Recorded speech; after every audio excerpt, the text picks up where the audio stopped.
Hello friends, आज की video में डिस्कस करेंगे DSM क्लासिफिकेशन। मैंने आपको पहली वीडियो में ICD-11 का क्लासिफिकेशन डिटेल में करवाया था।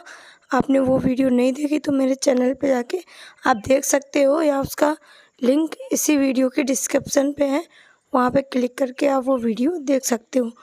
उसका नेक्स्ट क्लासिफिकेशन था DSM-5, जिसका फुल फॉर्म होता है डायग्नोस्टिक एंड स्टैटिकल मैनुअल, जो कब आया था 1994 में। इसमें इसके अकॉर्डिंग कैसे क्लासिफिकेशन किया गया है, इसको एक्सिस के थ्रू किया गया। एक्सिस फर्स्ट, सेकेंड, एक तरीके बोल सकते हैं इसको सेक्शन में डिवाइड किया गया।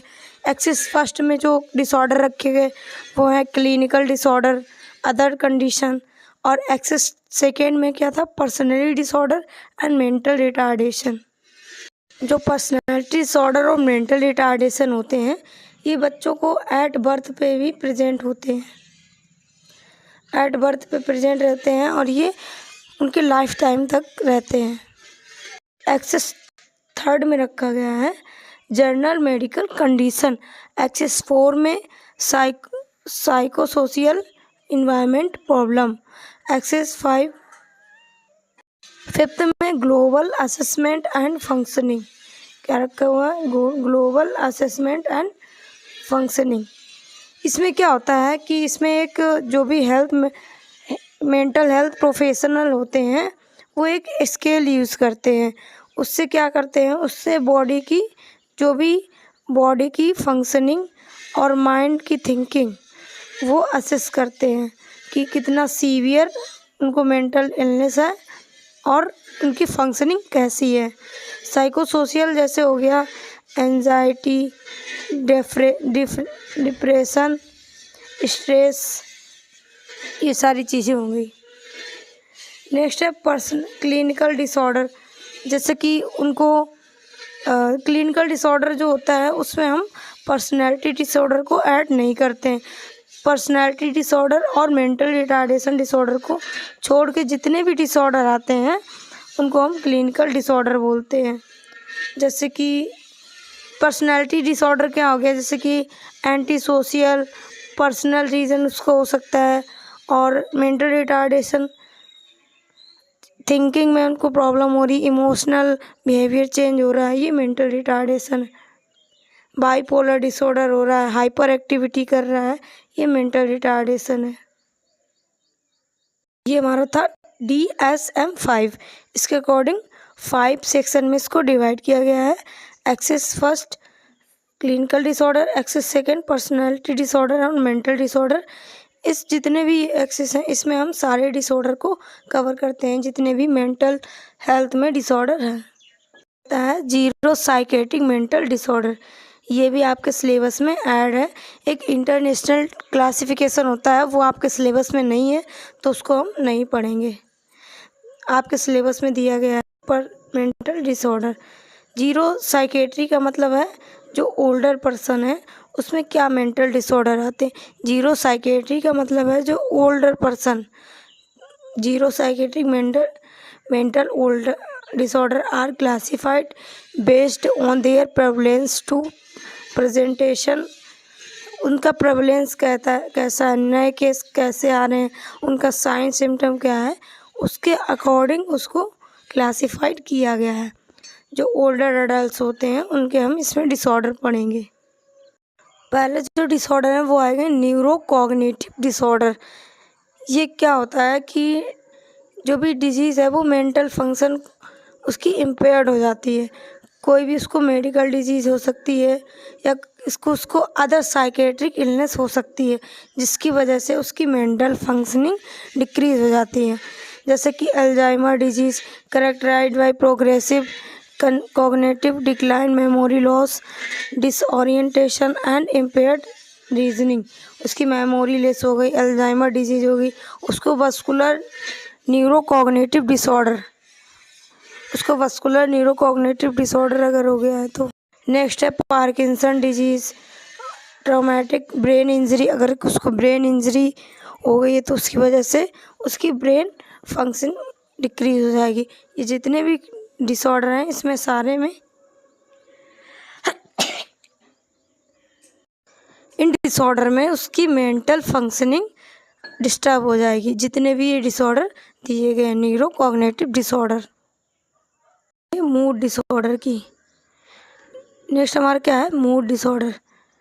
मूड डिसऑर्डर क्या करते हैं, प्राइमरली इमोशनल को अफेक्ट करते हैं, इस इमोशनल स्टेटस को अफेक्ट करते हैं। इमोशनल स्टेटस को अफेक्ट करते हैं जो मूड डिसऑर्डर होते हैं। इसमें पहला आपका आएगा disorder motor depressive disorder. Motor depressive disorder, persistent low mood, loss of interest, pleasure, उसमें किसी भी चीज़ में उसका इंटरेस्ट नहीं रहेगा, उसमें प्लेजर ख़त्म हो जाएगा। सिग्निफिकेंट इम्पेयरमेंट इन डेली फंक्शनिंग, उसकी जो डेली फंक्शनिंग है वो प्रॉपर परफॉर्म नहीं कर पाएगा, इसको हम बोलेंगे major depressive disorder. Mood disorder किसको, इमोशनल स्टेटस को अफेक्ट करते हैं। नेक्स्ट है bipolar disorder, episode of mania, hypomania altering with depressive episode. इसमें कभी पेशेंट ज़्यादा हाइपर मतलब खुश हो जाएगा, कभी एकदम दुखी हो जाएगा, उसकी कंडीशन चेंज होती रहती है एपिसोड में। नेक्स्ट है एंजाइटी डिसऑर्डर, कुछ ऐसे डिसऑर्डर हैं जो एंजाइटी से रिलेटेड है, जैसे कि जर्नलाइज एंजाइटी डिसऑर्डर, इसका शॉर्ट फॉर्म होता है GAD, excessive worry about various life event of activity. कुछ ओल्डर पर्सन होते हैं जो अपनी लाइफ को लेकर बहुत ज़्यादा वरी रहते हैं, डिप्रेस एंजाइटी उनको रहती है। Panic disorder, recurrent panic attack accompanied by intense fear of physical symptom। Panic disorder क्या होता है, जैसे किसी भी चीज़ को देख के एकदम शॉक हो जाए और किसी भी बात को सुन के एकदम से शॉक होता है, उसको हम पैनिक अटैक बोलेंगे, पैनिक डिसऑर्डर बोलेंगे। नेक्स्ट है स्पेसिफिक फोबिया। स्पेसिफिक फोबिया मतलब, फोबिया का मतलब होता है डर लगना, वो किसी ना किसी ऑब्जेक्ट से डरने लगते हैं, उनको हाइट से डर लगता है, उनको बहुत ज़्यादा ब्लड लॉस हो रहा है उससे डर लग रहा है, तो उसमें फोबिया भी देखे जाते हैं कुछ ऑब्जेक्टिव और सिचुएशन पे।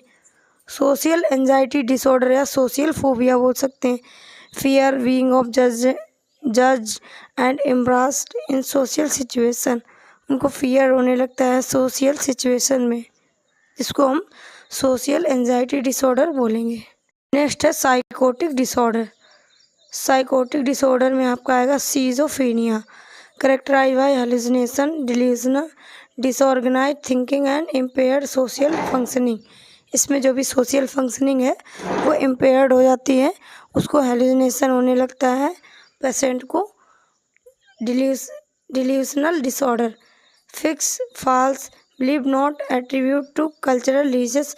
डिल्यूजनल डिसऑर्डर क्या होता है, वो भी जो कल्चरल के उसके रिलीजन के नॉर्म्स होते हैं उसको नहीं वो मानता है, अपनी खुद की मन गढ़ंत कहानी बना के उसको फॉलो करता है, वो बिलीव नहीं करता है जो भी उसका कल्चरल होता है।